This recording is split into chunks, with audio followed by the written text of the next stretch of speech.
Welcome to Motor Ali YouTube channel. In today's video, we're going to be looking at epistaxis, a simple condition known as epistaxis.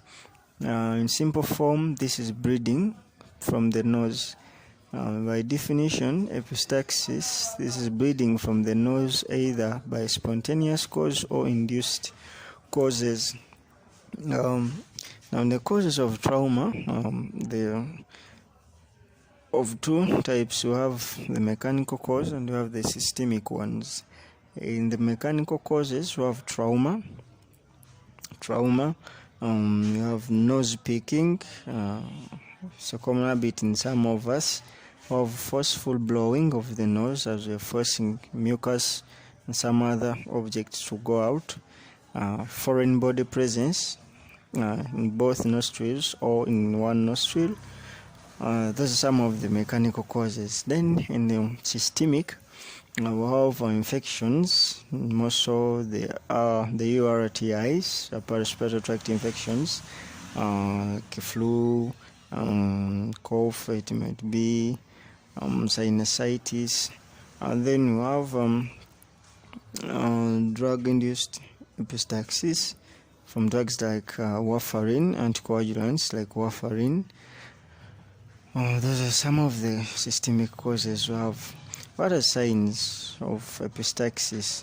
As this is more obvious, as from the definition stating, the major sign is bleeding from the nostrils, which can either be bilateral or unilateral. In this I mean bilateral, it can be from both nostrils, yet unilateral, it can be from either of the nostrils. What is first aid? First aid management for this condition. This is the first aid that you might also perform home when you come in contact with such a circumstance. First of all, you have to sit up this patient or person, make them sit down. Then tilt their head a bit forward. Because in first aid management you have the do's and the don'ts. So first of all, we're going to be looking at the do's. Sit them down, tilt their head a bit forward, pinch the nose. You use the thumb and the index finger to pinch the nose 10-15 minutes in adults. In children, it's done for 5 minutes. This is done in cycles. At least a minimum of 3 cycles is probably enough. Now, as you do that, make them breathe from the mouth. A simple illustration by the picture you see. You tilt them forward as you pinch the nose for 10-15 minutes as you make them to breathe from the mouth, because there's a blockage to air entry by pinching of the nostrils. Then apply a cold compress. It might be ice or very cold water at the nose bridge, for something like 10 minutes. Then you can pack the nose using a clean